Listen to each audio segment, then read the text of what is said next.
Assalamualaikum warahmatullahi wabarakatuh. Selamat siang, yang terhormat Bu Denta Feli Ananda selaku dosen mata kuliah Manajemen Strategik Trisakti School of Management. Perkenalkan, nama saya Yosan Pratama Rahmandanu dengan NIM 2017-80200 dari kelas Senin 13.30 yang membahas tentang poin-poin dari chapter Manajemen Strategik.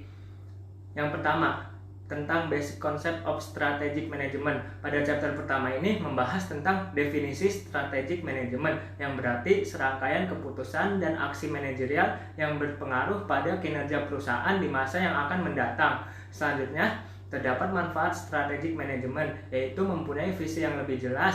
Lalu terdapat 5 basic model of strategic management. Yang pertama ada environmental scanning, yang kedua ada strategi formulation, yang ketiga ada strategi implementation, yang keempat ada evaluation and control, yang kelima ada feedback or learning process.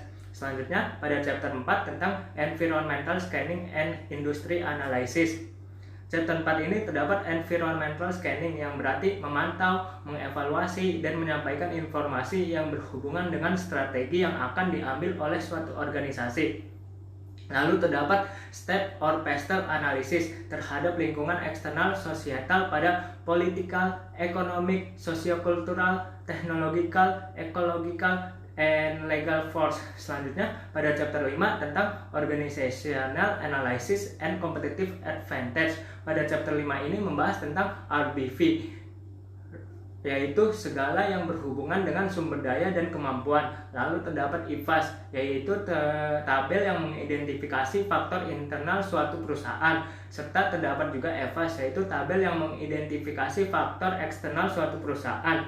Selanjutnya chapter 6 tentang strategi formulation bisnis strategi. Pada chapter 6 ini membahas tentang kerangka untuk menyusun strategi, yang terdapat pada yang pertama formulasi strategi adalah analisa dan perencanaan misi, tujuan, dan strategi. Yang kedua ada SWOT, yaitu merupakan metode perencanaan strategi yang digunakan untuk mengevaluasi kekuatan, kelemahan, peluang, dan ancaman dalam suatu proyek atau bisnis. Yang ketiga ada SFAS atau strategi faktor analisis summary, yang digunakan untuk meringkas faktor strategi organisasi dengan menggabungkan antara IFAS dan EVAS menjadi satu.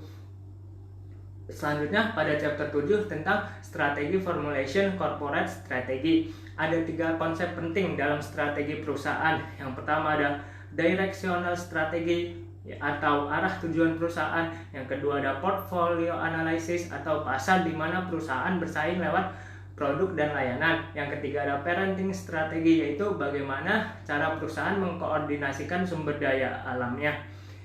Selanjutnya pada chapter 9 tentang strategi formulation atau global strategi. Ada beberapa macam strategi dalam memasuki pasar global. Yang pertama ada ekspor, franchise, joint venture, akuisisi, dan juga FDI atau foreign direct investment. Selanjutnya yang terakhir pada chapter 12 tentang evaluation and control. Terdapat beberapa cara dalam mengukur kinerja.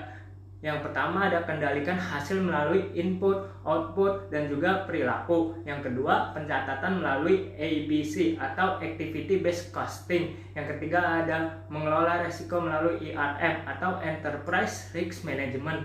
Selanjutnya manfaat yang saya rasakan ketika mempelajari manajemen strategik. Yang pertama, kita dapat memberikan arah jangka panjang yang akan dituju. Yang kedua, dapat membuat suatu organisasi yang menjadi lebih efektif. Dan yang ketiga, memahami tentang strategi yang efektif untuk mencapai suatu keluhan. Sekian dan terima kasih penjelasan poin-poin dari manajemen strategik yang saya sampaikan. Kurang lebihnya mohon maaf. Assalamualaikum warahmatullahi wabarakatuh. Selamat siang dan sampai jumpa, bertemu kembali.